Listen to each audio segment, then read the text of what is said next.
José. E agora, José? A festa acabou, a luz apagou, o povo sumiu, a noite esfriou. E agora, José? E agora você? Você que é sem nome, que zomba dos outros, você que faz versos, que ama, protesta. E agora, José? Está sem mulher, está sem discurso, está sem carinho, já não pode beber, já não pode fumar, cuspir já não pode, a noite esfriou, o dia não veio, o bonde não veio, o riso não veio a utopia, e tudo acabou, e tudo fugiu, e tudo mofou. E agora, José? E agora, José? Sua doce palavra, seu instante de febre, sua agulha e jejum, sua biblioteca, sua lavra de ouro, seu terno de vidro, sua incoerência, seu ódio. E agora? Com a chave na mão, quer abrir a porta. Não existe porta. Quer morrer no mar, mas o mar secou. Quer ir para Minas, Minas não há mais. José, e agora? Se você gritasse, se você gemesse, se você tocasse a valsa vienense, se você dormisse, se você cansasse, se você morresse, mas você não morre, você é duro, José. Sozinho no escuro, qual bicho do mato, sem teogonia, sem parede nua para se encostar, sem cavalo preto que fuja a galope, você marcha, José. José, para onde? José, estamos em fevereiro de 2021. Em fevereiro de 2020, tivemos o primeiro caso de Covid confirmado no Brasil. Em março, iniciamos a quarentena. De lá para cá, milhares de mortes, mais de 230 mil. Muita dor, raiva, medo, solidão, impotência, saudades. Aprendemos muito também sobre nós mesmos, sobre os outros, coisas boas, coisas ruins. Descobrimos nossa resiliência e nossa fragilidade, a nossa capacidade de solidariedade, mas também nosso egoísmo. Reavaliamos e podemos reavaliar o que era importante para a gente, mas continuamos perplexos e perdidos. E agora, José, é uma pergunta que todos nos fazemos. E agora, José, foi a pergunta que Ricardo Cruz também se fez quando idealizou essa sessão, a última que temos praticamente toda programada por ele, e que, com muita emoção, eu abro agora. Estamos no 6º ano das sessões Humanidade na Saúde, e essa é a sessão número 86. Boa tarde a todos, sejam todos muito bem-vindos. Vou falar uma coisinha aqui. O terremoto de Lisboa, em 1755, foi um marco. Foi uma ruptura em nossa forma de estar no mundo. Alguns historiadores acreditam até que foi um dos principais responsáveis pela passagem da transcendência para a imanência tão conhecida de nós. Como acreditar num poder, na lógica de um poder superior divino, com tantos inocentes mortos? A diferença entre o mal natural, um terremoto, né, e o mal moral, isso aconteceu comigo porque eu pequei, apareceu ali. Para a gente isso é tudo óbvio, mas antes não era, né? Os dogmas religiosos foram um pouco abandonados, portanto, e se foi procurar as explicações nas ciências. O terremoto foi o nascimento da sismologia, por exemplo. Será que a pandemia também está trazendo uma mudança radical na nossa maneira de estar e entender nosso mundo? Se sim, quais? Para nos ajudar a pensar sobre isso, nós vamos ter o privilégio de ouvir agora Margarete Dal Como falando sobre as consequências da pandemia no corpo e Benilton Bezerra sobre as consequências na mente. Ambos dispensam qualquer apresentação e já participaram de diversas de nossas sessões. Benilton, inclusive, falou na primeira sessão virtual que nós tivemos, em abril do ano passado, sobre pandemia e saúde mental. Margarete, na segunda, em maio, sobre solidariedade humana. O que eles estão pensando agora? Vamos ouvir? Daniel Tabaque está dividindo comigo hoje a moderação dessa sessão e eu passo a palavra para ele agora. Daniel? Boa tarde a todos. Obrigado, Lucila. E agora, José, é o primeiro verso de um dos poemas mais famosos de Carlos Drummond de Andrade. Foi escrito em 1942. O mundo se contorcia com a Segunda Guerra Mundial e o Brasil vivia o Estado Novo de Getúlio Vargas. O clima era de medo, repressão política e de incertezas diante do futuro. As manobras políticas e os rumos da economia geravam uma desesperança na vida do brasileiro comum, o José. José, o poema, poderia ter sido escrito em 2020. O tema central traduz com clareza o momento atual que atravessamos, a solidão do homem e a sua angústia diante das perspectivas. A noite esfriou e o dia não veio. A felicidade e a alegria que existiam agora se resumem num verso: a festa acabou. José é o poeta e também é o povo. Cético, José se lamenta. Ele está sem mulher, está sem discurso, não pode beber, a utopia não veio, tudo acabou, tudo mofou. Em 2020, a nossa solidão não foi opcional. Ela nos foi imposta pela pandemia. José não é um anônimo. O nome dele está escrito nos milhares de vidas ceifadas pelo vírus. José está frustrado. Com a chave na mão, com a vacina salvadora quase ao alcance das mãos, os Josés querem abrir a porta, mas não existe porta. No poema, José, ele quer morrer no mar, mas o mar secou. Mas no Brasil da pandemia, o José não quer morrer, mas ele morre. E mais de 230 mil Josés já morreram. E muitos outros ainda hão de morrer. Mais de 1.000 Josés morrem todos os dias. E eles não apenas morrem, os Josés sufocam, até mesmo em hospitais, pasmem, onde há falta de oxigênio. Impossível imaginar uma morte tão cruel, sem despedidas, sem dignidade. Sozinho no escuro, qual bicho do mato, José está só. E ele precisa se distanciar para não se infectar. Apenas seus olhos podem ser vistos através das máscaras que o protegem. E ele ainda se afasta e diz: não me toque. O José da pandemia tem poucos recursos para fugir. E como José poeta, ele percebe que ele também está sem cavalo preto que fuja a galope. Mas mesmo sem destino, os Josés marcham. E agora, José? Para onde? Ouviremos agora, então, Edna Bessa, gerente de marketing do Hospital Samaritano. Edna.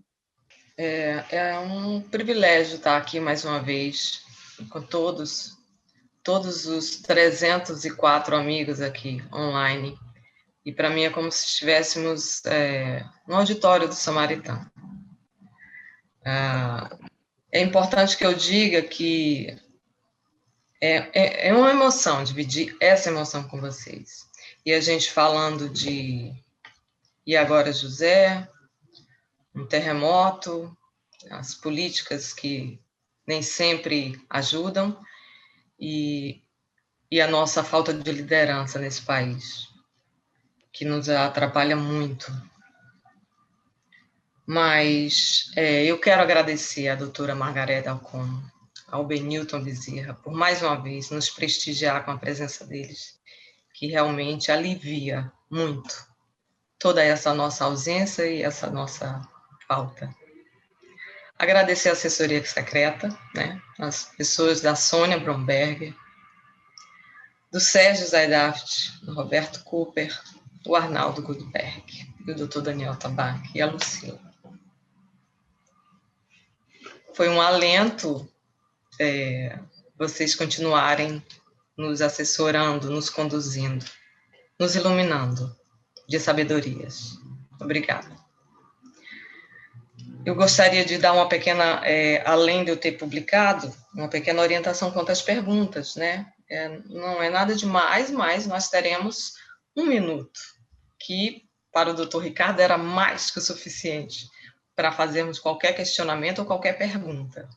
Então, nós precisamos ajudar na organização, cumprindo esse tempo de 1 minuto para fazer a pergunta, a partir de 1h30. Então, a partir de 1h30, eu peço a vocês que escrevam no chat. Edna, eu pergunto a Margaré, ou pergunto ao Benilton, ou um comentário, quero fazer um comentário aleatório. De 1 minuto, por favor, na hora que nós chamarmos. E aí, você colocando aqui, eu vou ver teu nome e vou poder ajudar o doutor Daniel Tabaque e a Lucila.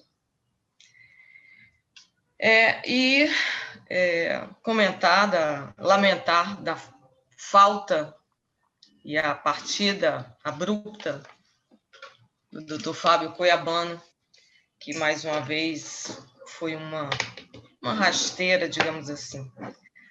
A gente que ainda está na saudade do doutor Ricardo, tivemos outras perdas incríveis, mas eu não vou ter tempo de citar, e o doutor Fábio foi o último. E já foi postado aqui a missa dele, que vai ser na Nossa Senhora da Paz, vai ser online. Então, quem puder participar, eu acho que vai ser muito bom. Agradecer mais uma vez a presença de todos e muito obrigada por apaziguar a nossa saudade estando aqui nessa sala conosco. Sejam bem-vindos. Doutor Daniel. Obrigado, Edna. Sêneca, há muitos séculos, nos ensinou que nenhum vento sopra a favor de quem não sabe para onde ir. Como a Lucila mencionou, para entender melhor a pandemia, de onde viemos e para onde vamos, ouviremos 2 palestrantes muito especiais. Eles falarão sobre o impacto da pandemia no corpo e na mente. Margarete Dal Como tem sido incansável. Ela frequenta diariamente os nossos lares nessa tarefa interminável de esclarecer, informar e combater as desinformações que comprometem o enfrentamento do vírus. Margarete é uma pneumologista brilhante e pesquisadora da Fiocruz. A sua coluna semanal no jornal Globo nos ensina a combater a fúria do vírus com a arte da sua humanidade. Frequentadora assídua do Grupo Humanidade na Saúde, sua sabedoria transcende os conhecimentos do corpo marcado pela Covid. Zuenir Ventura, na sua coluna semanal, com muita propriedade, homenageou os profissionais da saúde na pessoa de Margarete, um nome, como ele descreveu, mais pronunciado que o do Neymar. Hoje é sobre o corpo ferido pela Covid que a mulher do ano vai falar. Com muita gratidão e profundo respeito, eu pergunto: e agora, Margarete, para onde vamos? Os ventos sopram contra ou a favor? Sim, muito obrigada, Daniel. Depois que meu velho amigo Zuenir Ventura fez isso, eu agora posso me dar ao delírio, né? E aí o Benilton me trata depois de perguntar quem é Neymar, né, Daniel? Né, Benilton? E depois a gente trata disso, né?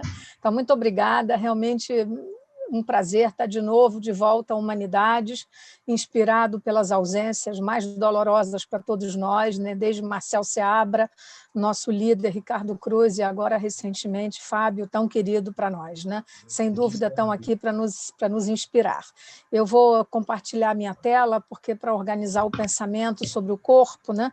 Daniel começou muito bem, e esse poema do Drummond, ele nos é mais do que inspirador, ele nos é muito instigante, exatamente porque ele nos faz colocar na liça, na luta contra o anonimato dos Josés e de tantas Marias que se foram nessa pandemia. E nós aqui estamos falando do corpo, da nossa vivência, né? De quem trata do corpo como nós temos tratado, e eu já tratei mais de uma centena de pacientes bem mais de uma centena, ao longo desse último ano, e, portanto, vimos as marcas do corpo, e eu me voltaria, né, ao corpo como resistência desde o período neolítico, como nós aprendemos nas nossas aulas de história. Então, quando nós lemos Um Ano de Pandemia e Agora José, e essa fotografia é muito bonita, né? Isso está escrito numa calçada do Rio de Janeiro, né? O povo sumiu, a noite esfriou, nós ficamos pensando metaforicamente naquelas noites friíssimas e na solidão dos doentes, e de tantos relatos que nós ouvimos na solidão dos covidários, daquela porta que se fecha, que talvez tenha sido a metáfora mais forte de todos nós. era para mim, pelo menos, até que o cilindro de oxigênio passou a ser a metáfora mais encarnada, digamos assim, mais imanente dessa epidemia toda. Se nós aqui fôssemos pensar e olhar a história, né, eu tive a oportunidade de um doente muito culto que eu internei, com quem eu podia conversar, e eu lembrava para ele lembrava de algumas imagens, e eu escolhi algumas para ilustrar esses exemplos que nós estamos dando, né? O corpo humano é um ser de resistência, né? O corpo humano, sem esse corpo que dá rosto, o homem nunca existiria. Então, assim, o homem precisa desse rosto para se constituir como homem. E duas imagens são muito importantes, muito paradigmáticas para nós. A primeira figura humana que se conhece, que é da Vênus de Willendorf, que é essa pequenina estátua, né, de pedra, que hoje está no Museu da Alemanha, de 25 mil anos antes de Cristo, e uma outra imagem, para mim, muito paradigmática, né, do Velho Testamento, que é Jonas engolido pelo peixe grande, né, que quem escreve modernamente chama de baleia, mas, na verdade, na literatura judaica é o peixe grande, e essa é uma imagem de Giotto absolutamente maravilhosa, que ilustra exatamente como os pacientes se sentem quando eles têm falta de ar e entram em insuficiência respiratória com a Covid-19, como se eles pudessem ser engolidos por um peixe grande, só que sem a chance de serem vomitados depois, como foi o processo de libertação de Jonas na história que todos conhecemos. A Covid-19, ela resgata realmente para nós o olhar como a expressão maior do corpo. E aqui é essa é a imagem que os nossos pacientes veem, é assim que eles nos veem, né? Essa é minha enfermeira que trabalha comigo no meu serviço, é assim que nós passamos a atendê-los. E nós poderíamos dizer aqui, o mundo sensível nesse sentido, ele é o quê? Ele é uma obra de um Deus de sabedoria e verdade, ou ele é realmente, como dizia o grande filósofo francês Jean Baudrillard, um simulacro, uma criação defeituosa e que faz a diferença de um reino de luz e de trevas? E aí, de noite, e agora de novo, e agora José, o dia não veio, o riso não veio a utopia. É assim, essa é a imagem que caracteriza o corpo, o nosso corpo e o corpo daqueles que nós tratamos na Covid-19. Quando nós olhamos, e falando em teogonia, como muito bem fala o poema de Carlos Drummond de Andrade, o que é teogonia, senão, né, que a mim me remete a Shakespeare, e em Shakespeare a Hamlet, que descreve essa coisa maravilhosa, esses são esboços de Leonardo da Vinci, a expressão mais perfeita, digamos assim, da deificação do corpo humano, e Shakespeare, que no seu Hamlet diz: que obra de arte é o homem, que nobre na razão, que infinito nas faculdades, na expressão e nos movimentos, que determinado e admirável é nas ações, que parecido a um anjo de inteligência e que semelhante a um Deus, tão semelhante a um Deus. Então, isso é Hamlet, né? Para aqueles que leram Hamlet. Então, Leonardo da Vinci... será que Leonardo da Vinci teria lido o Hamlet? Será que o Hamlet teria se inspirado nessa deificação do corpo humano? E agora, José, não tem teogonia mais, não tem teogonia. Então, aqui nós poderíamos dizer, enfim, esse slide ficou cortado. Falando ainda, voltando a essas imagens do que é o corpo, nós poderíamos voltar e descrever e falar e, enfim, conversar sobre o que é a perfeição do corpo, a perfeição em Michelangelo, a perfeição em Leonardo da Vinci, em Rembrandt, ou a hipérbole da representação em Francis Bacon, que é meu pintor preferido, ou mesmo em Botero, a sensualidade perfeita em Dominique Ingres, com aqueles corpos maravilhosos, a expressão que capta em Magritte, com aqueles corpos também feitos de maneira tão expressiva, o sofrimento, a exacerbação quase agressivo em Frida Kahlo, que são pontes, na verdade, geniais entre as próprias biografias e a pura criação. Platão descreve o corpo como o túmulo da alma, como a imperfeição radical de uma humanidade cujas raízes não estão no céu, mas na terra. Mas o corpo é o que aprisionaria a alma.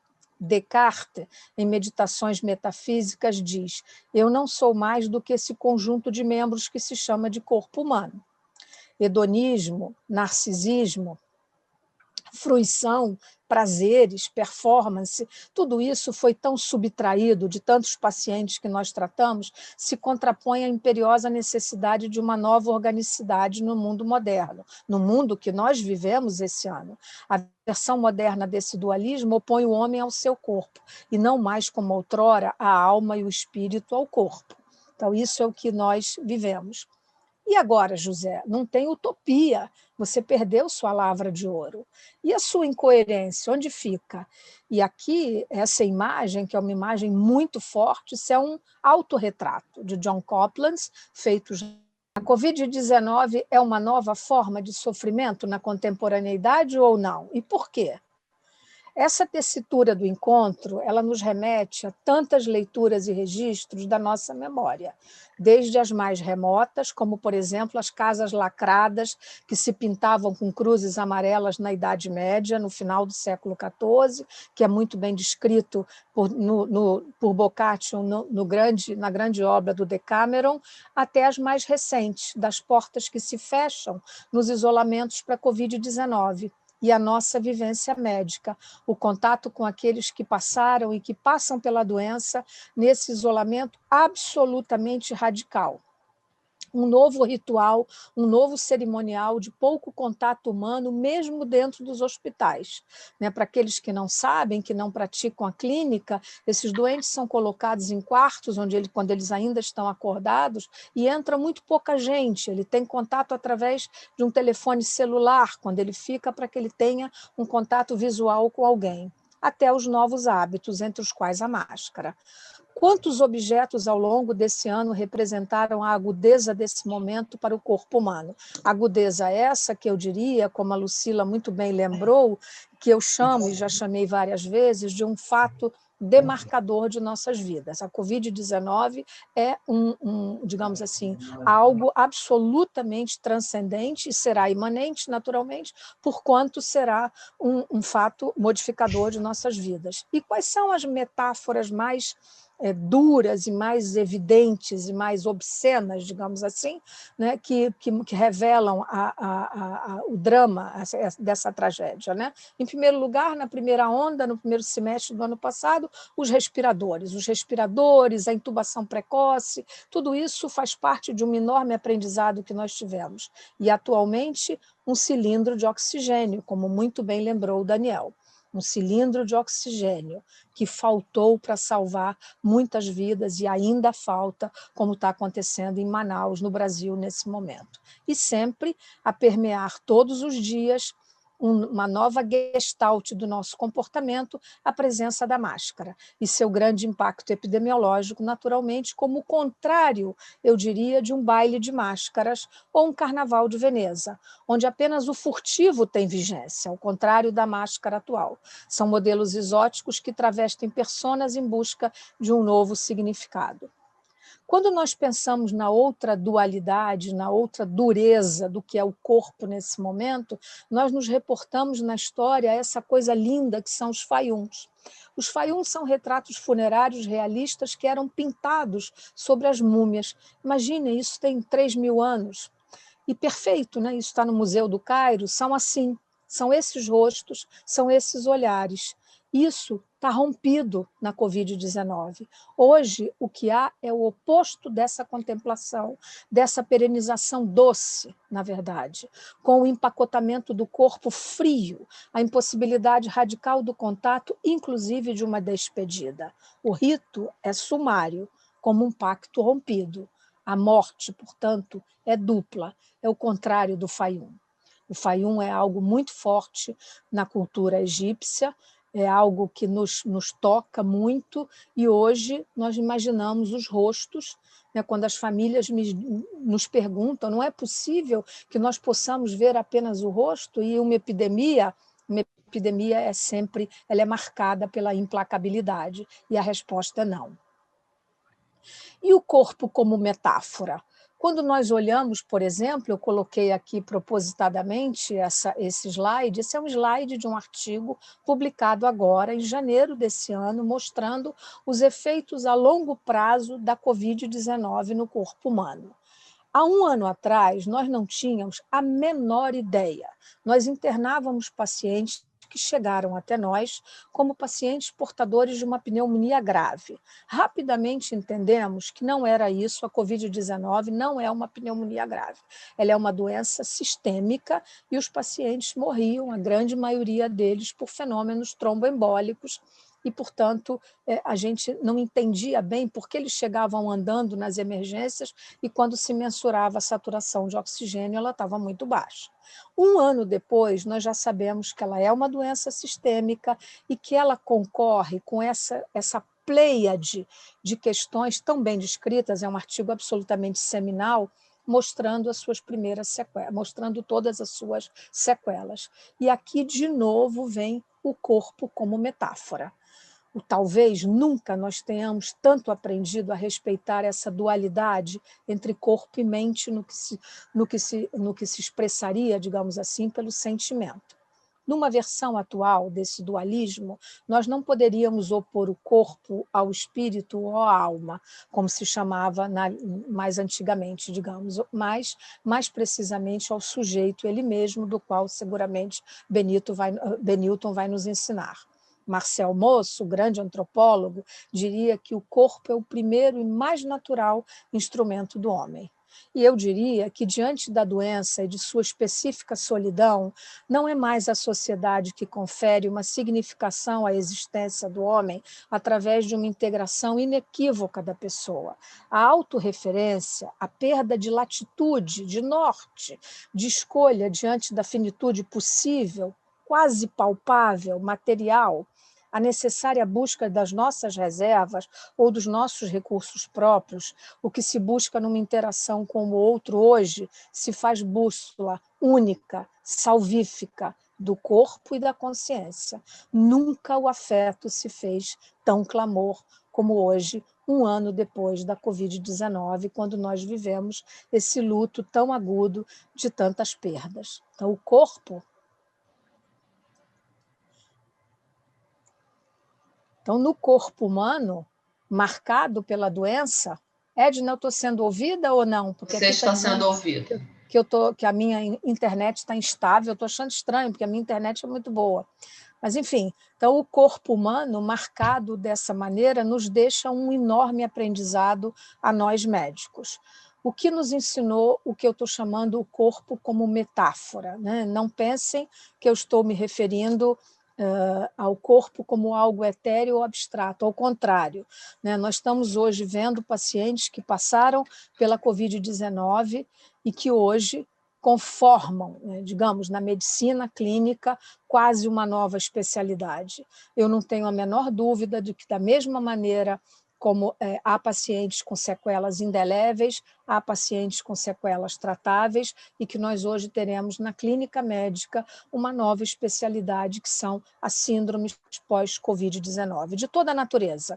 E aqui eu estou falando especificamente das questões de natureza clínica, né? Nós vimos pacientes que saíram e conviveram com o medo, externaram o medo, tomaram muitas providências, né? Se eu aqui tivesse fazendo uma palestra, como aliás eu já fiz, sobre a vivência e como conversamos com esses pacientes e tudo que nós os ajudamos a tratar, quer dizer, pelo medo de que essa finitude era muito, muito, muito próxima deles mesmos. A plasticidade, a coragem, a mesma resistência que o homem, com a qual o homem é descrito desde o período neolítico da nossa história, se mostra hoje nisso que nós chamamos um fenômeno demarcador de nossas vidas.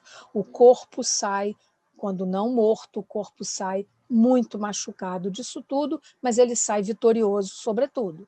As pessoas que passaram pela Covid-19, elas venceram a doença física e elas venceram algo muito mais profundo e complexo, e seguramente o Benilton poderá nos falar sobre isso, que é o medo. Então, o medo é que, na verdade, nesse dualismo entre o que é o corpo, a dor física, a falta de ar, os sintomas mais claramente expressados pelo corpo, isso tudo digamos assim, se estiola e deixa uma sequela, digamos assim, de profunda de uma memória que eu diria de todas as pessoas que passaram pela doença, inclusive eu, enfim, de uma memória, de um momento, de uma lucidez, de um excesso de lucidez que exigiu do corpo um enorme esforço físico e uma necessidade de passar por isso e de sobreviver. E apenas terminando como uma mensagem de esperança e de otimismo, eu dou esse exemplo, né, dizendo que até as crianças aprenderam essa nova Gestalt, todas as crianças andam de máscara, e essa frase que eu diria que a Hannah Arendt certamente ficaria encantada se ela pudesse ouvir, é de uma criança de 3 anos e meio, que no caso é minha filhada, que disse: nós temos que usar máscaras porque o coronavírus está lá fora. E ela completou: nós não vemos ele nem quando bate um raio de sol. A gente não o vê, mas nós sabemos que ele está lá, não é? Então é isso, quer dizer, isso é o que o corpo nos deixa de memória, de registro e de prospectiva em relação à Covid-19. Muito obrigada e passo a palavra de novo ao Daniel ou à Lucila para continuarem. Muito obrigada, Margarete. É um presente para a gente te ter aqui e poder te ouvir. A gente vai passar agora a palavra para o Benilton Bezerra. Benilton é psiquiatra, ele também dispensa apresentação, mas vamos dar os seus créditos, né? Benilton é psiquiatra, é psicanalista, é um pensador da cultura e é um mestre querido de muitos de nós. Ele é do Instituto de Medicina Social da UERJ e do Círculo Psicanalítico da cidade do Rio de Janeiro, do Círculo Psicanalítico do Rio de Janeiro. Ele participa do coletivo Psicanalistas Unidos pela Democracia, que é um grupo muito atuante nesse momento da pandemia. Além de todas as lives e trabalhos que ele publicou, ele já participou aqui entre nós de várias sessões de humanidades da saúde. Discutiu inteligência artificial, neurociências, complexo de Deus, de perto ninguém é normal.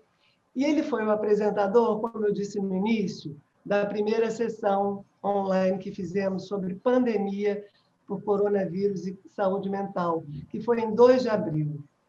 Benilton, ele é dono de uma clareza de pensamento, uma facilidade de exposição, quem já o escutou sabe, que nos faz querer escutar ele por horas a fio. Mas, nesses 25 minutos que te cabem, tenta falar para a gente o que você leu, o que você pensou, o que você sentiu, o que te espantou desde abril do ano passado até agora. E agora, Benilton? Bom, obrigado, Lucila. Obrigado a todo mundo. É um prazer estar aqui. É uma coisa emocionante a gente retomar essa atividade a qual o Ricardo se dedicava com tanto carinho, né? Com tanto entusiasmo. É um entusiasmo que eu acho que a gente precisa... O processo de luto é sempre um processo no qual a gente se reconcilia com a perda, porque consegue capturar algo daquele que se foi e a gente assimila aquilo para dentro da gente, né? E talvez o entusiasmo do Ricardo seja o traço dele assim que mais eu gostaria de poder incorporar, de fazer como testemunho da permanência dele entre nós ainda, né? Então acho que a iniciativa de a gente retomar Humanidades é fiel a essa atitude. Quando vocês estavam falando do Ricardo, do Fábio, eu me lembrei de uma frase do Guimarães Rosa, no discurso dele de ingresso na Academia Brasileira de Letras. Enfim, disse que ele tinha pavor desse dia, né? O dia que ele adentraria a Academia Brasileira de Letras, porque ele achava que ia morrer. E, dito e feito, pouco tempo depois ele morreu. Nesse discurso, ele diz uma frase que foi a que me ocorreu agora, que é muito bonita. Ele diz: os seres humanos não morrem, eles ficam encantados. E é legal essa frase, assim, pensar que agora é isso. Ricardo e Fábio estão encantados e agora fazem parte daquilo que nos encantando também, acho que ajuda a gente a manter o espírito de continuar nessa interpelação que ele fazia a gente, de pensar. E pensar é sempre uma atividade periclitante, assim, é sempre a tentativa de criar mais embaraço do que conforto, mais perguntas do que respostas, né? Então, é um pouco assim nesse espírito que eu gostaria de comentar algumas coisas que não há nenhuma novidade no que eu vou dizer. Eu tenho certeza que todo mundo que está aqui escutando a gente já deve ter pensado essas coisas sobre as quais eu vou falar. Mas, para a gente poder ter uma conversa, deixa eu fazer, então, assim, um pouco um testemunho do que tem sido as ideias que me ocorrem nesse quase um ano, né, de pandemia. Um famoso rabino inglês ortodoxo, muito inteligente, a quem eu admirava, faleceu em novembro de 2020, não foi por Covid, chamado Jonathan Sachs. Ele disse numa entrevista, ele morreu em 2020, ou seja, ele pegou a Covid, embora não tenha morrido dela, e ele disse que a experiência da Covid era o que mais perto de uma revelação poderia existir para um ateu. E o que eu acho que ele estava querendo dizer com isso? É que a pandemia, o vírus, de fato, ele não ataca apenas o corpo, ele não ataca apenas a mente, né? Ele é um espelho da nossa alma, ele é um raio-x, mais do que um raio-x, é uma ressonância magnética funcional, é uma espécie de revelação daquilo que nós somos e das nossas mazelas, né? Como a Margarete disse, toda epidemia é uma mistura. A gente já dizia isso em abril, logo que a pandemia começou, né? A pandemia é sempre uma mistura. É um fenômeno que combina elementos naturais, claro, econômicos, sociais, éticos, políticos, né? E até porque é a combinação desses fatores que torna possível a existência do vírus. A pandemia não existe por conta da existência do vírus. Todos nós sabemos disso. Há uma sequência de fatores que foram responsáveis para que o vírus saísse de uma espécie e atravessasse a fronteira e nos atingisse dessa forma. E os efeitos que o vírus tem também está tendo, né? Dependem desses fatores que ultrapassam em muito a biologia do comportamento viral. O vírus, então, ele expõe não só a vulnerabilidade do corpo, mas também as mazelas da nossa sociedade e, de alguma maneira, as certas vicissitudes primordiais do espírito humano.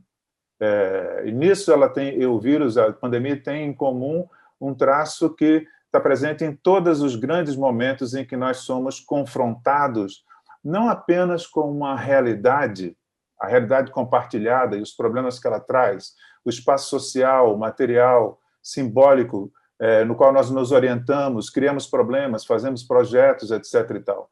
O que a pandemia e outras situações parecidas têm, de particular, é que elas de repente nos dão, e agora na escala planetária, uma experiência que normalmente ela é eventual, que é o encontro não com a realidade, difícil, mas mais do que isso, com o real, no sentido mais psicanalítico do termo, né?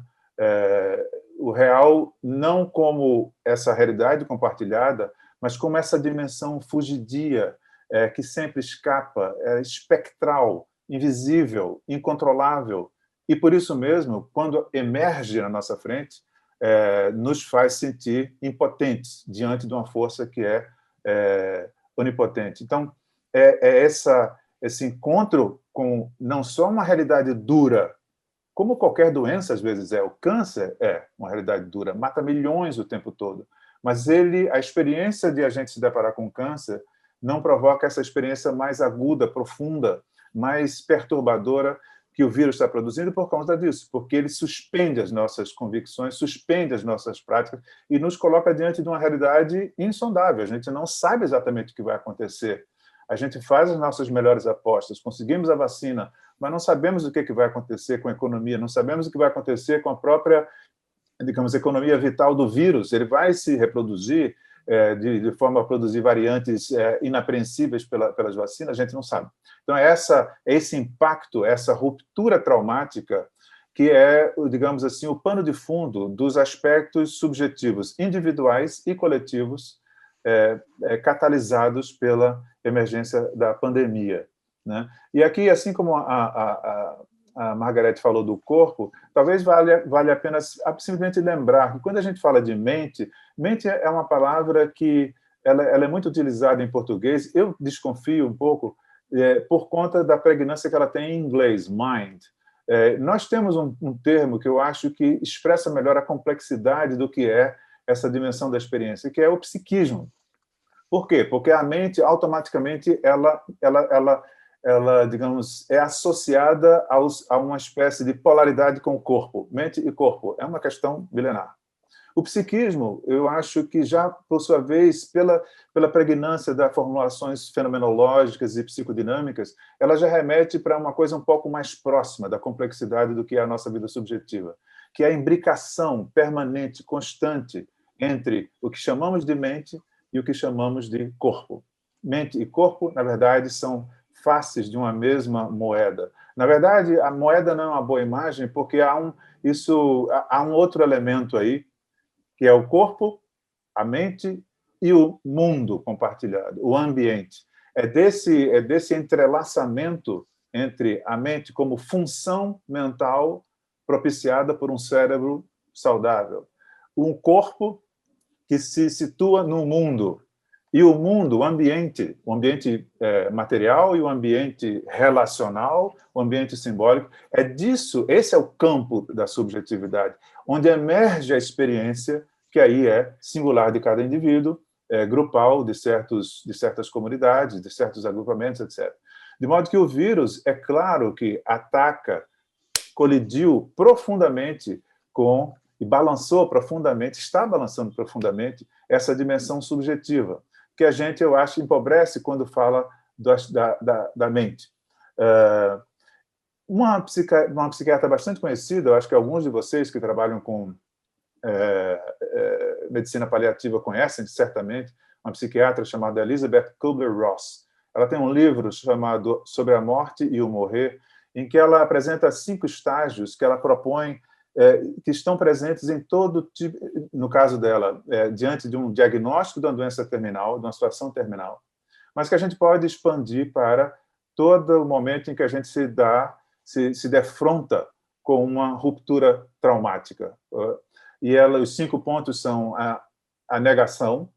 A gente tende a dizer, não é bem assim, não é tão grave. No caso do vírus foi isso. Não, isso é uma coisa da China, isso é uma gripezinha, e por aí vai, nessa cadeia. A outra fase é a raiva, quando a negação já não dá conta e você começa a ter raiva, e é claro que a inclinação natural da gente é encontrar um culpado, e a gente sabe o quanto os chineses já entraram, né, de gaiato nessa equação, né? O vírus chinês, Kung Flu, que foi uma expressão que o Trump utilizou, esse ponto da raiva, de encontrar em alguém, alguma coisa, algum processo, a culpa de estarmos vivendo esse drama, dá lugar a uma negociação, e então a negociação significa a gente poder dizer, bom, tudo bem, a gente tem o vírus, vão morrer algumas pessoas, mas são pessoas que a maioria são velhos mesmo, então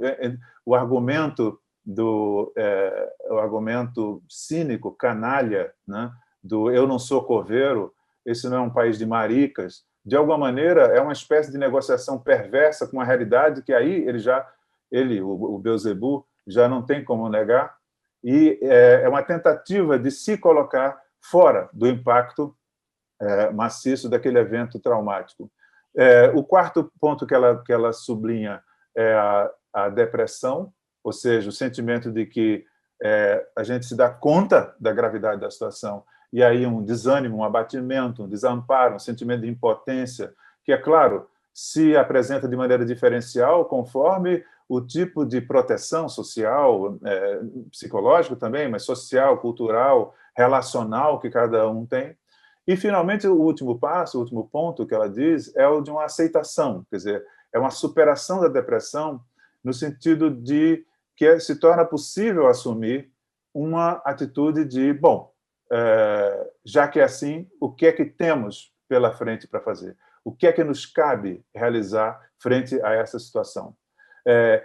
Ela mesma diz que nem todo mundo passa por essas... Isso não é uma sequência, isso não é um algoritmo, isso não é uma regra, isso é uma maneira de compreender diversos momentos que se apresentam diante de um fato traumático como esse nosso, nem sempre são sucessivas, nem sempre aparecem dessa maneira, nem todo mundo passa por todas essas situações, mas eu acho que ela consegue enxergar um pouco do que tem sido esse movimento e que agora nós precisamos...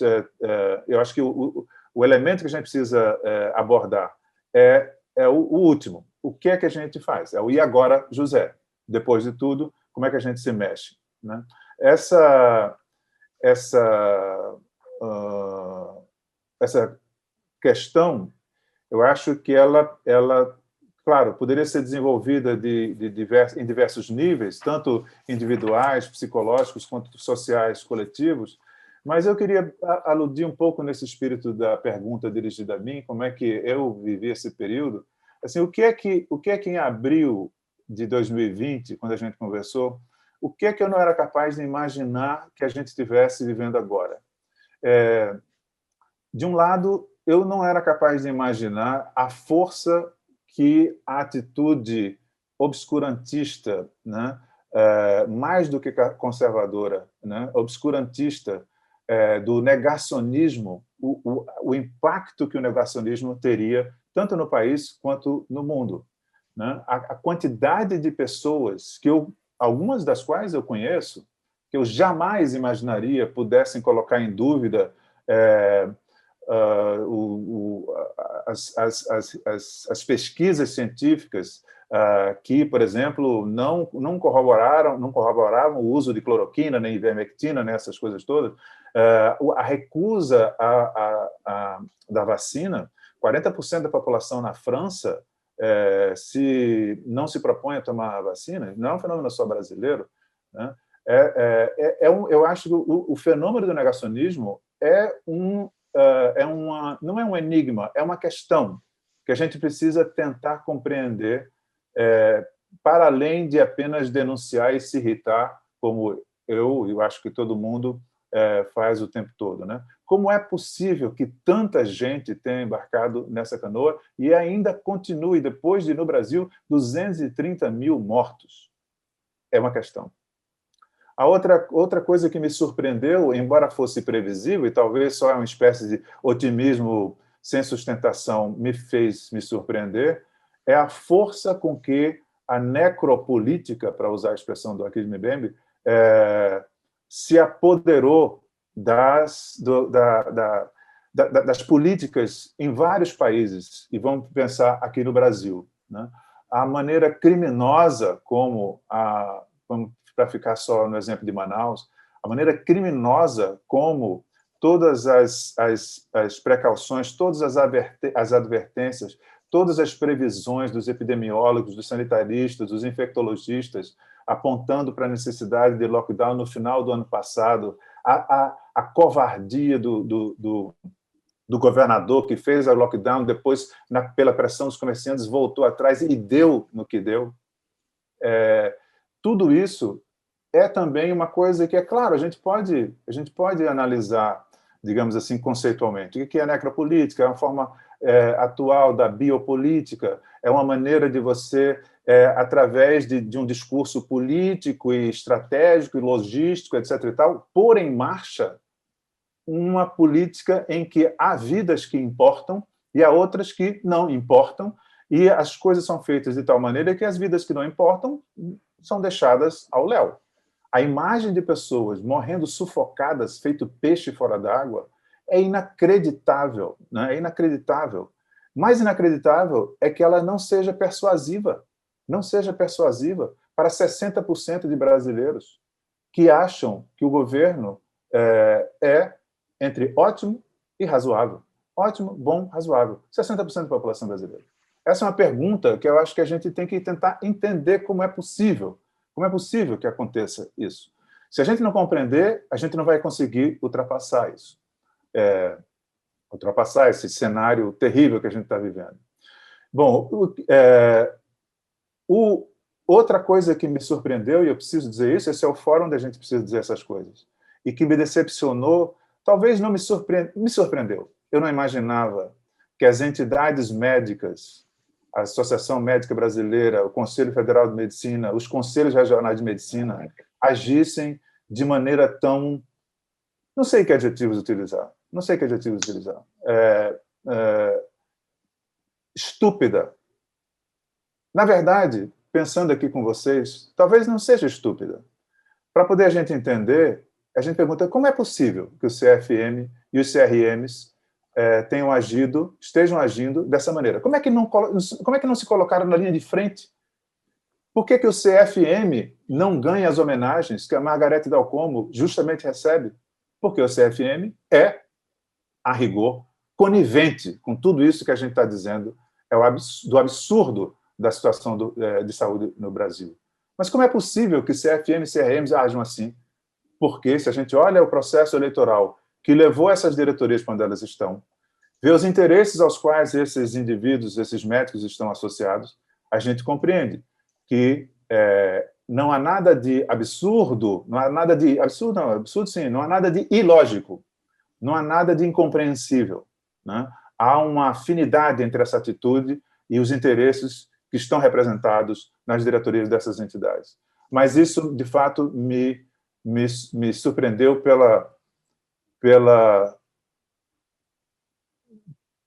pelo cinismo, pela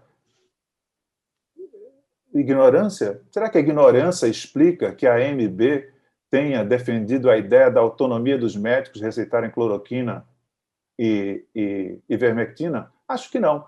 Porque se um médico resolvesse, baseado no ideal da autonomia do médico, aplicar uma eutanásia, o CFM, a CRM, a AMB iria em cima. Mas na hora de receitar uma coisa sabidamente inútil, bom, de todo modo, o que mais que eu acho que eu pessoalmente aprendi nesses meses todos, é que a desigualdade, sobre a qual a gente falava em abril, a desigualdade é muito mais complexa e muito mais plural. As múltiplas formas de desigualdade, o vírus jogou um holofote em cima.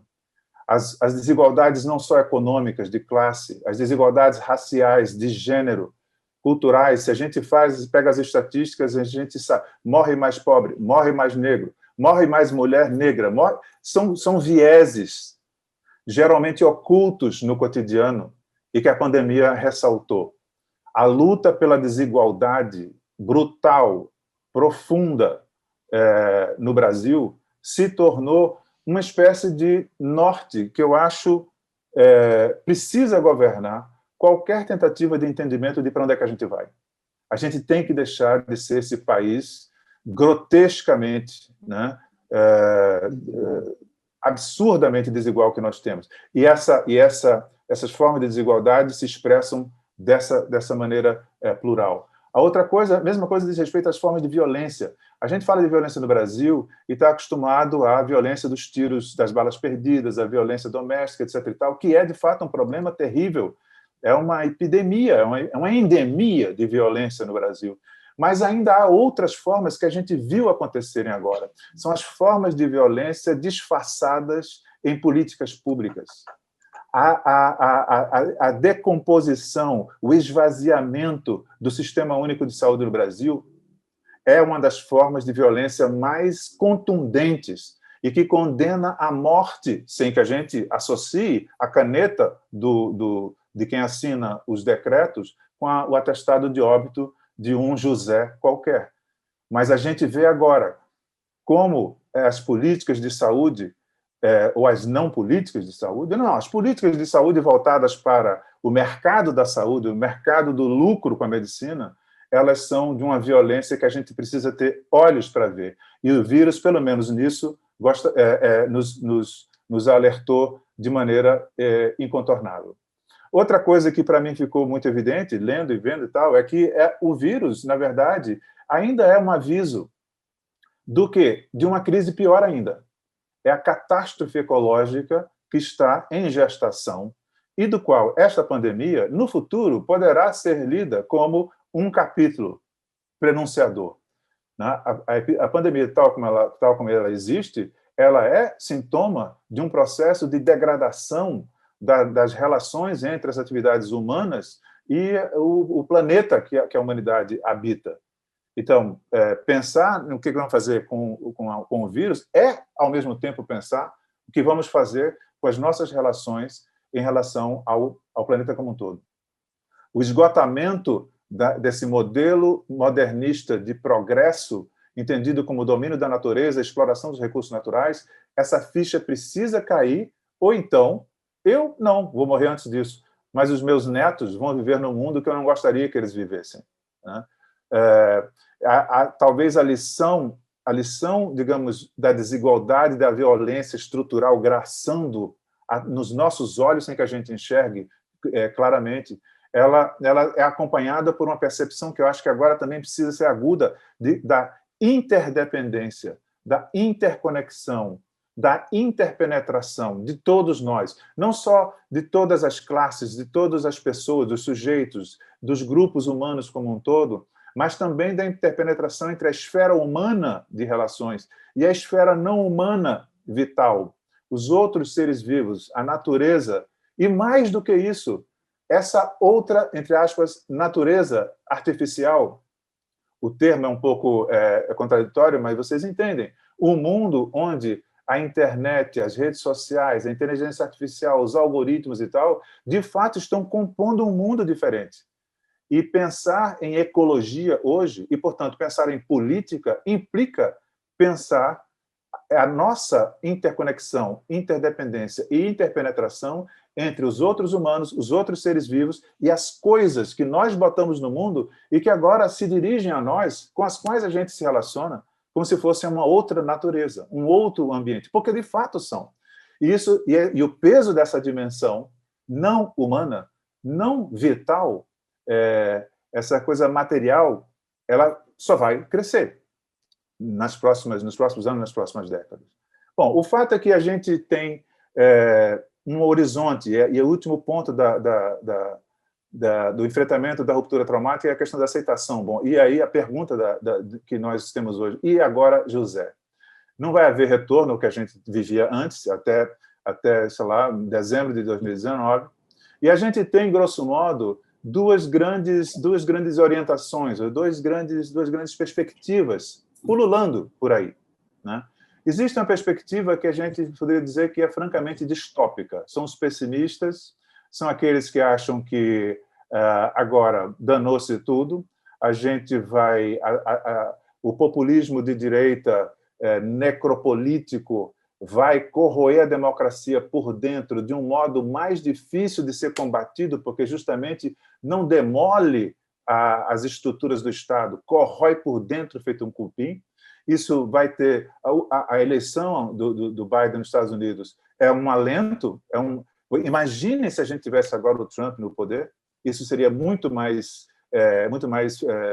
persuasivo, essa ideia. A perspectiva distópica, ela ainda aponta para o fato de que essa tecnologia da qual eu estava falando, o mundo digital, vai acabar com a nossa privacidade, com a nossa liberdade, seremos cada vez mais controlados, manipulados. Não é só a fake news, é a deep fake, as pessoas dizendo coisas que nunca disseram de uma maneira convincente para todo mundo. Ou seja, a ideia de que o mundo está perdido. E, claro, quem pensa assim, evidentemente, é uma visão meio apocalíptica, onde você tem que se preocupar em estar do lado dos que são salvos. No Apocalipse, há os que são salvos e há os que são condenados. Quem são os salvos? Depende de que grupo você faz parte. Mas a lógica dessa perspectiva é inevitavelmente uma que vai tender a acentuar as desigualdades, vai acentuar as formas de exclusão, vai acentuar a concentração de riquezas, a concentração das tecnologias de proteção, e isso é um desastre.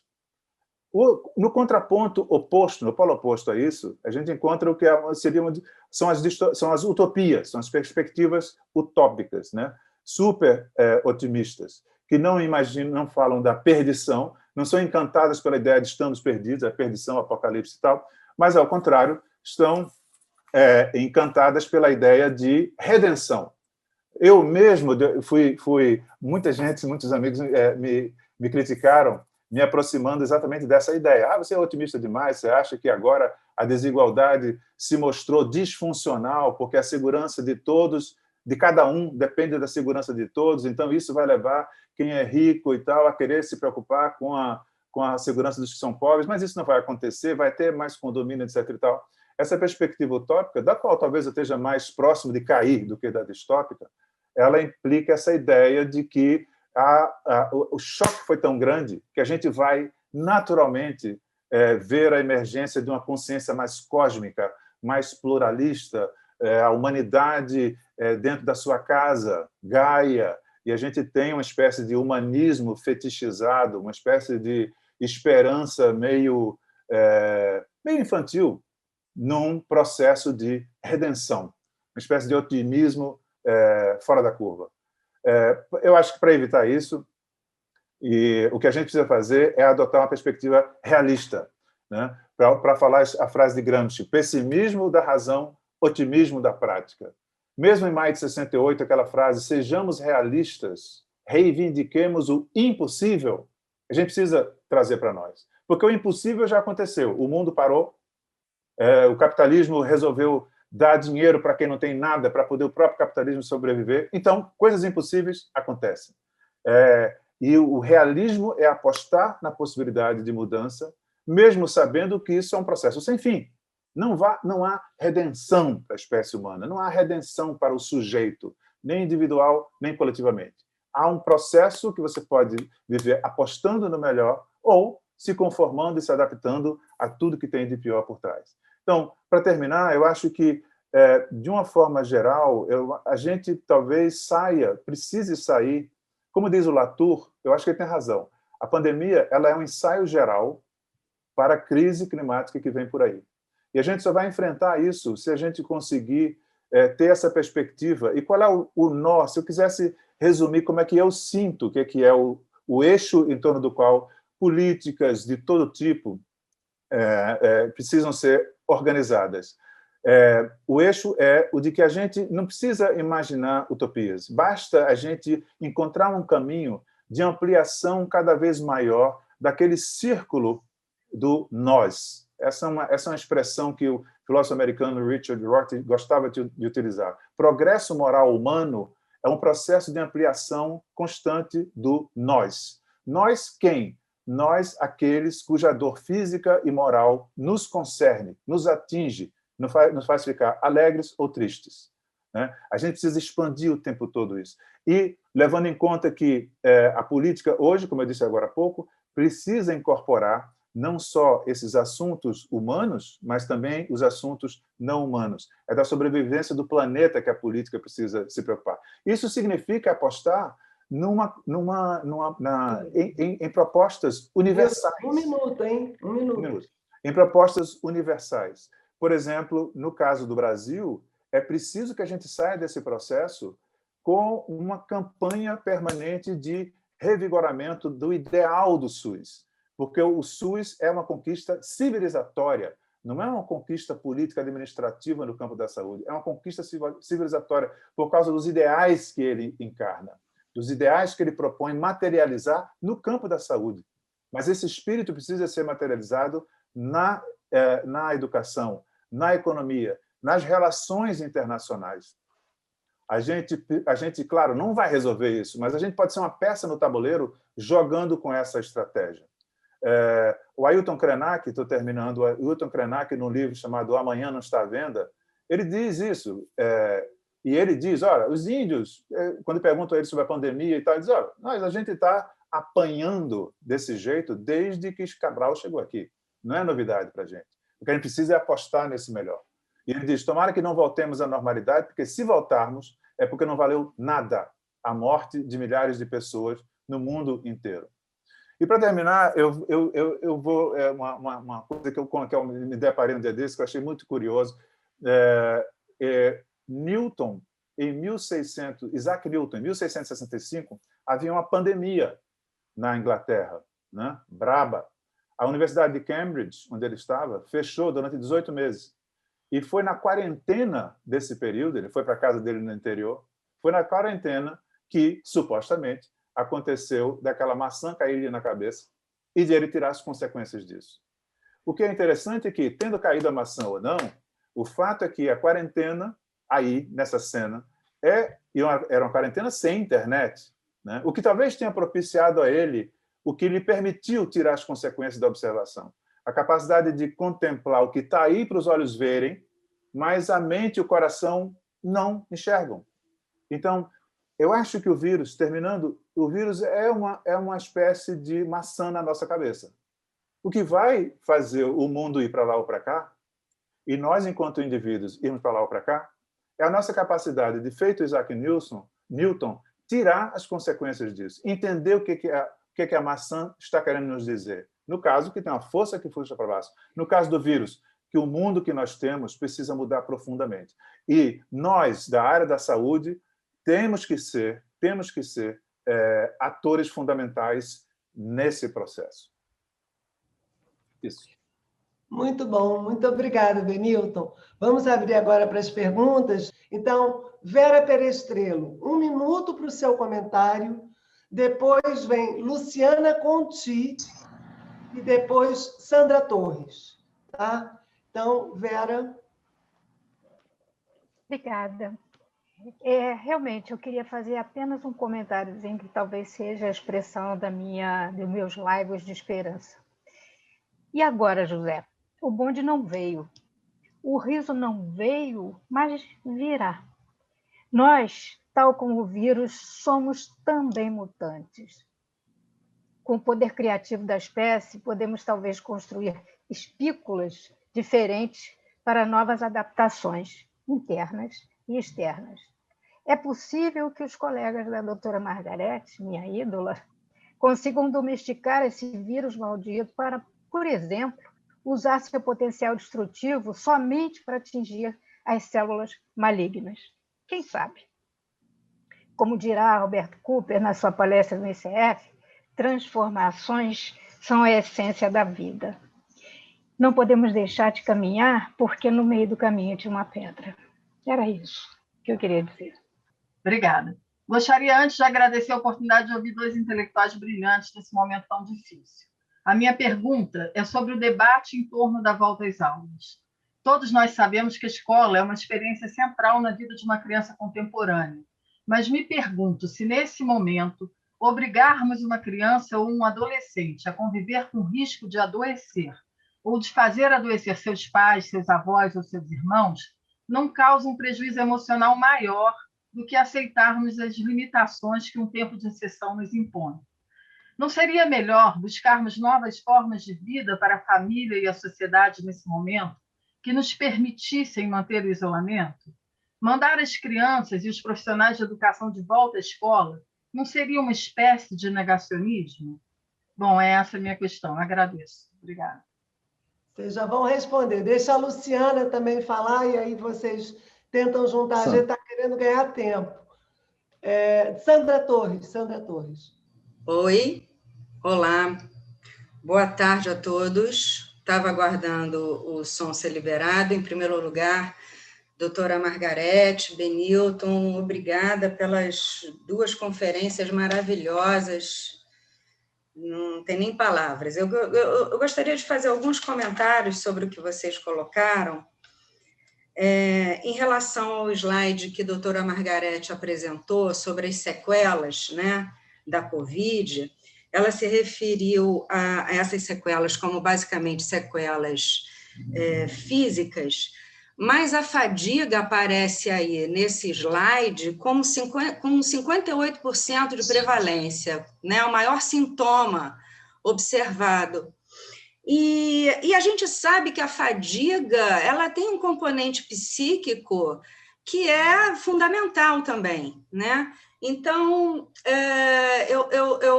eu creio que esse sintoma, essa sequela, talvez seja... Sandra, coube a mim uma tarefa... Sandra, sou eu, Daniel. Coube a mim uma tarefa profundamente antipática de interromper os palestrantes quando isso... enfim, as perguntas, para que a gente dê oportunidade para todos. Então, eu peço para você que finalize em 5 segundos. Mais especificamente para Benilton. Benilton, o nosso papel como atores nesse processo de transformação seria nós fazermos esse ciclo de Kubler-Ross, chegar até o final, até o momento de aceitação desse trauma, aceitação disso tudo que aconteceu conosco, com a humanidade. E a partir daí, Sandra. propormos...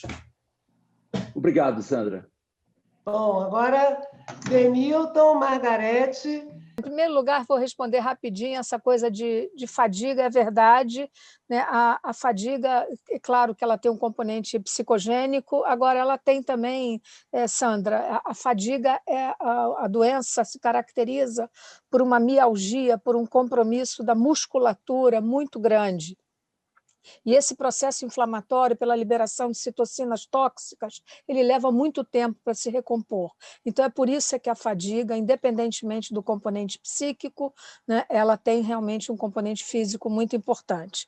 A outra questão sobre a abertura das aulas, né, eu aqui não quero ser simplista, né, mas vou dizer que eu, inclusive, revi uma posição que eu defendi há 6 meses atrás, quando eu fui tive várias lives com escolas, inclusive, e era completamente contrária. Hoje eu vejo que o prejuízo de ter crianças fora da escola, num ambiente que é absolutamente fundamental para a formação do caráter, é uma espécie de forja do caráter depois da formação que a família os dá, sem dúvida nenhuma, numa situação da desigualdade do Brasil, foi catastrófica, e eu acho que hoje todo o investimento para que as escolas possam ser reabertas e essas crianças com modalidades diferentes possam ser acolhidas, sem dúvida nenhuma, é fundamental.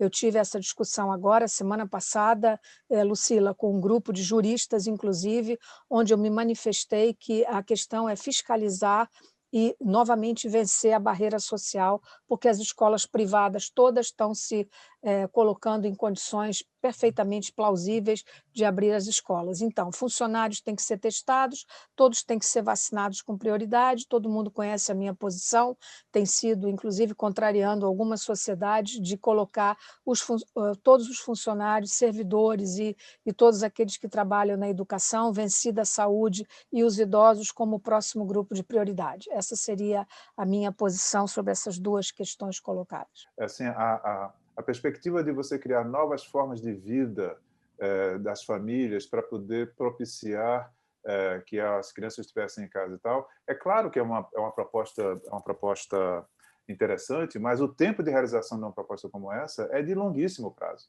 né? Agora, quem mais sofre, quem mais paga por essa dificuldade de ir para as escolas são justamente os mais pobres, são as crianças da rede pública.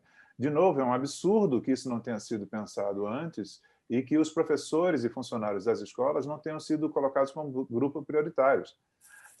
Eu mesmo tenho dilemas assim, em relação a isso, porque eu já fui vacinado, mas eu sou uma pessoa cujo risco é infinitamente menor do que qualquer professora que vai agora dar aula, de qualquer motorista, de qualquer caixa de banco.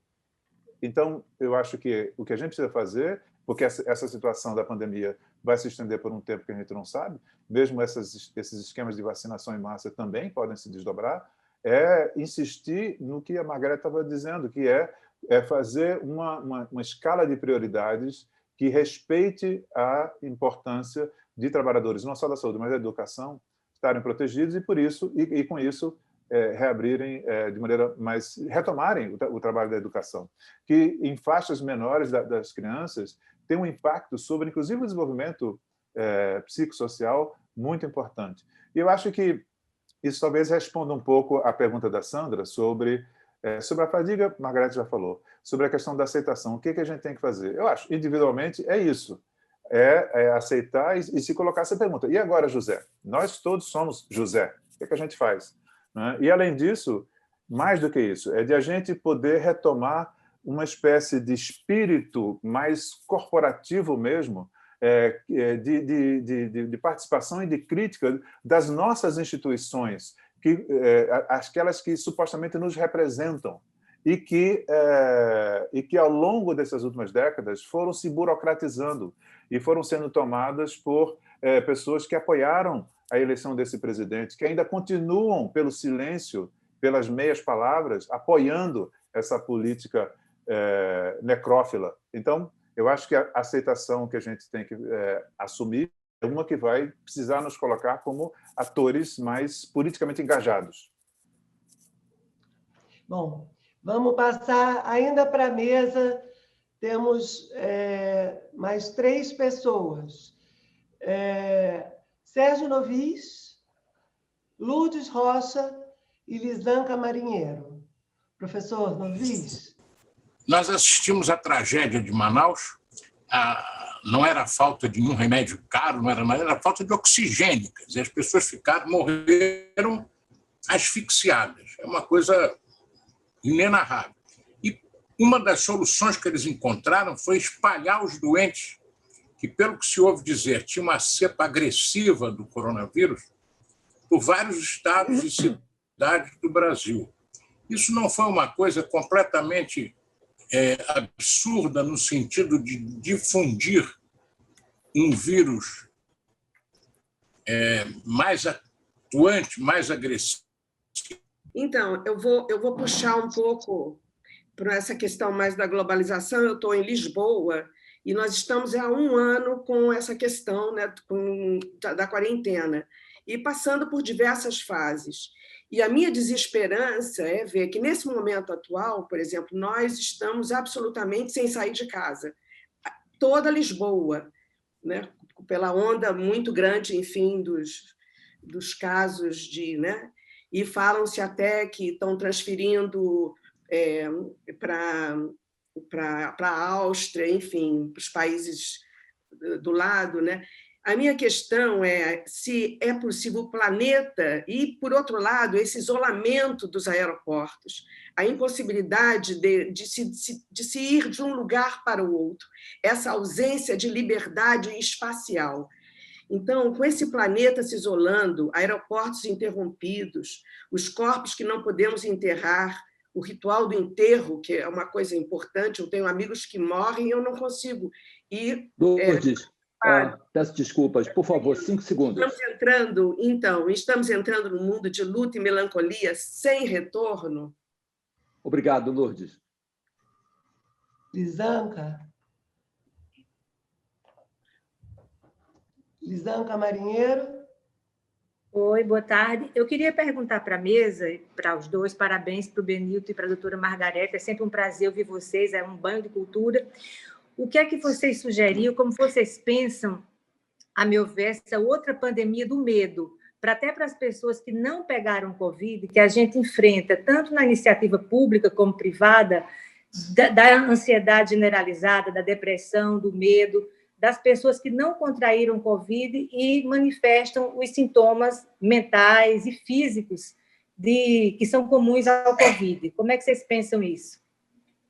Bom, enfim, respondendo aqui rapidamente, em primeiro lugar, a pergunta que agradeço do professor Sérgio Novis, essa questão do transporte, Sérgio, não tem jeito, né?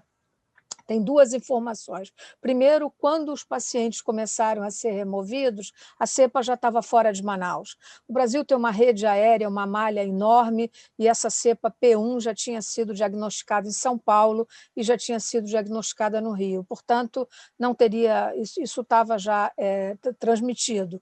Em segundo, Sérgio, não tem jeito, quer dizer, a questão humanitária ela tem que falar mais alto, assumindo o risco, né? Aquelas pessoas todas iriam morrer, literalmente. Quer dizer, o que está errado, né, anterior a tudo isso, né? É por que uma cidade tão difícil estrategicamente e logisticamente como Manaus ficou na mão desse cartel de uma única empresa servindo de oxigênio, né? Uma cidade que uma balsa leva 7 dias para chegar. Então, é isso que é inenarrável, imperdoável e todos os adjetivos que nós queiramos atribuir, né? A questão que a colega que está em Lisboa levanta, da ausência de liberdade, não tem jeito, né? Quer dizer, um comportamento diante de uma epidemia é algo muito duro mesmo, né? Eu vou à África com uma certa frequência, eu vi o ebola de perto e eu fui impedida de chegar para ir encontrar alguns colegas porque havia normas sanitárias, eu estava lá para isso, olha que a África é longe, e eu fui impedida porque as normas sanitárias me colocavam numa questão de segurança, eu não podia me expor a um risco diante de uma epidemia de ebola ou de trazer para alguém, etc. Então, Lourdes, norma sanitária é norma sanitária, não tem jeito, é duríssima, as fronteiras vão ficar fechadas enquanto Portugal a situação está muito grave, como nós sabemos, O Brasil, a situação também está muito grave, começa a ter algum ar digamos assim, de melhora. No entanto, qualquer melhora só é previsível quando nós tivermos alcançado um grau de cobertura vacinal de uma parcela muito maior do que essa pequena e simbólica parcela de 2% que nós alcançamos até o momento. E a pergunta que a Lisanca fez, né, bom, enfim, terminando, Lourdes, sem dúvida nenhuma, é duríssimo, né? Por isso que eu dei aquele exemplo pictoricamente tão bonito dos Fayuns, que é algo que me encanta sempre e que, na verdade, o que nós estamos vivendo hoje é o oposto, né? É a impossibilidade, inclusive, de ter um rosto para olhar e para nos despedirmos e para enterrar. Então, eu entendo que é muito duro, sim. E a questão da pandemia ou da sindemia, como nós chamamos, né, Lisanca, e do medo, né, não tem jeito. Quer dizer, eu acho que o nosso trabalho de médicos, o nosso trabalho de amigos, o nosso trabalho de cidadão é realmente traçar, quer dizer, abrir a porta, né, a porta que se fecha simbolicamente para essas áreas Covid, ela tem que ser, por nós, como pessoas, uma porta que se abre pela melhor racionalidade. Eu acho que se nós não trabalharmos pela racionalidade, quer dizer, nós não estaremos ajudando nem a nós mesmos, nem a nossos pacientes e nem aqueles todos a quem nós, enfim, despretensiosamente tentamos ensinar. Não tem jeito, Lisanca, nós temos que lutar para realmente uma reconquista, uma reapropriação da racionalidade e vencer o medo, quer de quem ficou doente, quer de quem não ficou doente.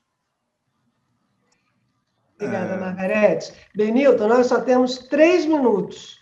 Não, e tudo temos bem, uma pergunta do Sérgio para você e uma pergunta da Fátima, que eu acho que é para você também. Não sei se é a mesma para a mesa, ou se é uma para você, outra para a Margarete. Eu não sei se você consegue guardar na cabeça o que você ia complementar da Margarete e deixar o Sérgio fazer a pergunta dele. Tá. E pode? Tá, porque a gente está correndo contra o tempo, infelizmente. A gente ficaria aqui horas, né? Sérgio, quer fazer sua pergunta? Sérgio Zaidaft. Pronto. Bom, obrigado. Margarete, ministra da Saúde do meu coração, obrigado. Benilton, obrigado. Na verdade, eu me inscrevi antes de você encerrar a sua fala, Benilton, porque eu achei que não ia dar tempo de fazer pergunta. Então, muito do que eu ia perguntar você já respondeu, então um comentário brevíssimo.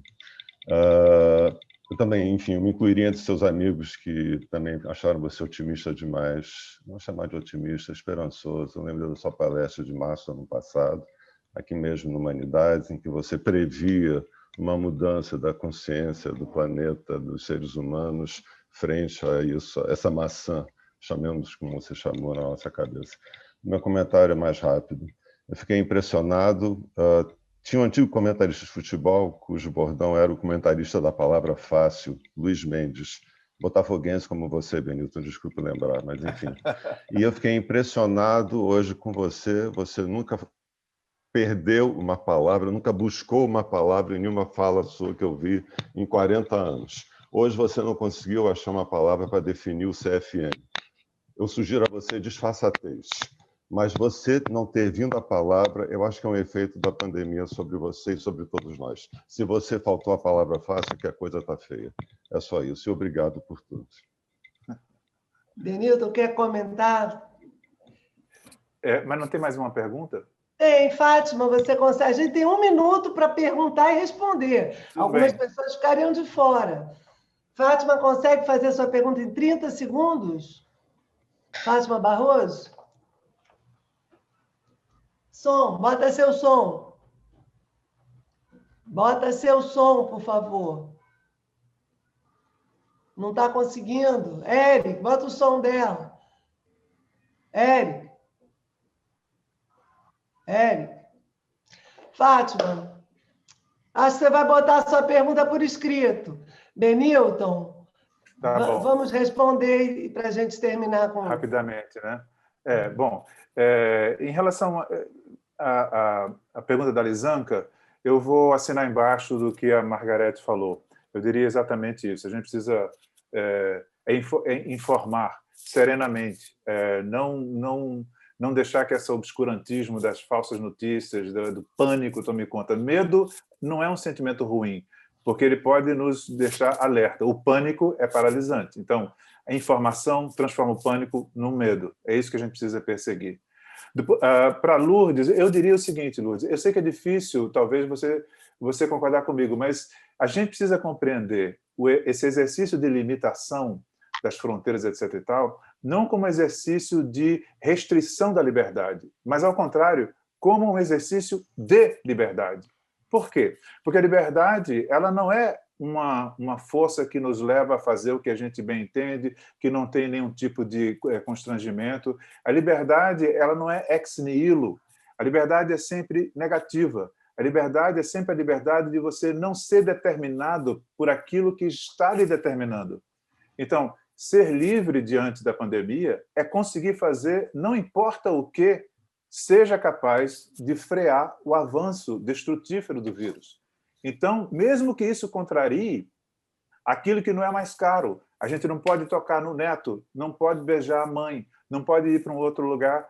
Isso que é restritivo no comportamento é exercício da liberdade do espírito humano. E é dele que a gente precisa para poder avançar na direção que a gente está discutindo aqui. Para terminar o comentário sobre o que o Sérgio falou, está certo, é isso mesmo. Desfaçatez é um bom substantivo para poder atribuir às nossas entidades médicas, né? É lamentável, bom, mas isso é uma outra conversa. De qualquer maneira, como bom botafoguense, o botafoguense tem uma vantagem em relação aos outros torcedores, que ele está sempre, há muito tempo, acostumado a esse encontro com o real, a essa coisa que a gente não consegue compreender e, no entanto, continua encarando. Então, agradeço a vocês todos. Newton, Margarete, muito obrigado. Infelizmente, a todos, o nosso tempo para perguntas se esgotou, mas a sessão ainda não. Nós ouviremos agora a Denise Cruz, a pessoa mais próxima de quem pensou e criou o Grupo Humanidade na Saúde. Denise, por favor. Boa tarde a todos. Eu falar para o Benilton que eu entendo bem. Ricardo era botafoguense. Eu sou a Denise Cruz, esposa do Ricardo, né, idealizador desse projeto lindo, Humanidade na Saúde. Eu estou lendo, eu sempre leio. Queria agradecer e dar os parabéns a todos pelo empenho em realizar essa sessão, que ele deixou pronta e ficaria muito orgulhoso dela. E eu ia citar a frase, vou citar a mesma frase que o Benilton citou, de Guimarães Rosa, mas tão verdadeira nesse momento. As pessoas não morrem, ficam encantadas. O Ricardo vai ficar encantado na minha vida e de meus filhos, na vida dos pacientes e amigos dele, e nesse projeto Humanidades na Saúde, que ele nos deixou como um legado, e para todos que também acreditam que todo profissional de saúde deve assistir ao doente, e não somente à doença. Quero honrar essa herança, que conta com o apoio do Hospital Samaritano e de muitos amigos para que ela permaneça viva e encantada para sempre. É isso. Obrigada a todos. Obrigado, Denise. Essa é mais um marco, essa sessão é mais um marco para o Grupo Humanidades, mas nós precisamos seguir em frente. Então, essa tarefa hercúlea, na ausência do nosso querido Ricardo, nós precisamos honrar a sua memória, garantir que a humanidade na prática da medicina nunca deixe de ser valorizada e que possamos, como Osler nos ensina, exercê-la com ciência e arte. Em nome dos organizadores, Lucila e eu agradecemos a presença de todos e ao apoio do Hospital Samaritano. Todos estão convidados para a próxima sessão do grupo, que será oportunamente anunciada. Até lá. E antes de terminar, a gente queria homenagear todas as pessoas cujas vidas foram ceifadas pela Covid, especialmente Ricardo Cruz, sempre. Também, essa semana, nós perdemos Fábio Cuiabano, um médico tão competente, querido de todos, frequentador de nossas sessões. Todos aqui sofremos muito com essas perdas. Eu só queria te contar que eu fui lá fora e vi 2 sóis num dia. E a vida que ardia, sem explicação.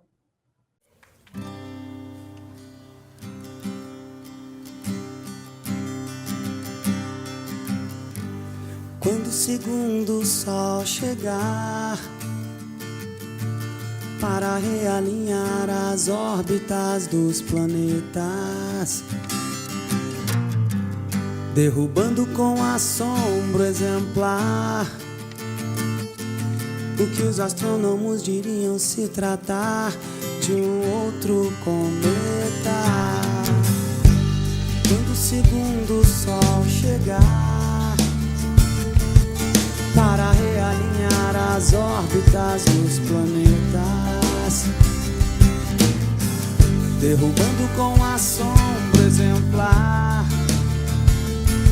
o que os astrônomos diriam se tratar de um outro cometa.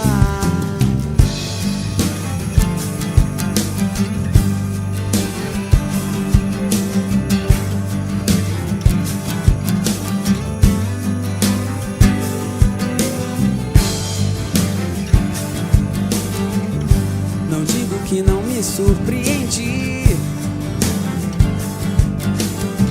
Antes que eu visse você disse, eu não pude acreditar. Mas você pode ter certeza que seu telefone irá tocar em sua nova casa que abriga agora a trilha incluída nessa minha conversão.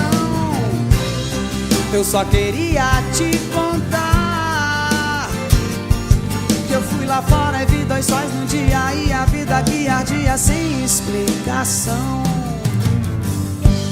Quando o segundo sol chegar para realinhar as órbitas dos planetas, derrubando com assombro exemplar o que os astrônomos diriam se tratar de um outro cometa. Não digo que não me surpreendi. Antes que eu visse você disse, eu não pude acreditar. Mas você pode ter certeza que seu telefone irá tocar em sua nova casa que abriga agora a trilha incluída nessa minha conversão. Eu só queria te contar que eu fui lá fora e vi 2 sóis num dia e a vida que ardia sem explicação. O seu telefone irá tocar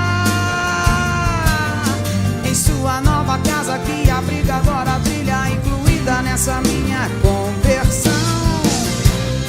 Eu só queria te contar que eu fui lá fora e vi 2 sóis num dia e a vida que ardia sem explicação. Explicação.